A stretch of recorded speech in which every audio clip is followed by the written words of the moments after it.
কুল্লু নাফসিন যায়িকাতুল মাউত, সমস্ত আত্মা, সমস্ত প্রাণ আল্লাহ তাআলা বলেন মৃত্যুর স্বাদ গ্রহণ করবে, মৃত্যুর স্বাদ গ্রহণ। কুল ইন্নাল মাউতাল্লাযী তাফিররুনা মিনহু ফাইন্নাহু মুলাকীকুম, আল্লাহ তাআলা বলেন হে নবী আপনি বলে দেন ও দুনিয়াবাসী, মৃত্যু থেকে তোমরা যেখানেই পলায়ন করো না কেন, মৃত্যু তোমাদের সাথে সেখানে গিয়েই নিজেই মোলাকাত করবে, সাক্ষাৎ করবে। তুমি ডাকতে হবে না, মৃত্যু নিজেই আসবে, মৃত্যু নিজেই আসবে।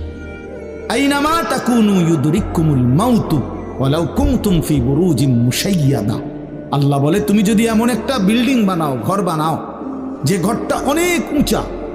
যে ঘরটার উপর দিয়া কেউ ভিতরে ঢুকতে পারবে না, যে ঘরটার মধ্যে একটা ছিদ্র নাই, একদম আটকানো, তো এরকম একটা ছিদ্রবিহীন সুউচ্চ ঘরও যদি তুমি বানিয়ে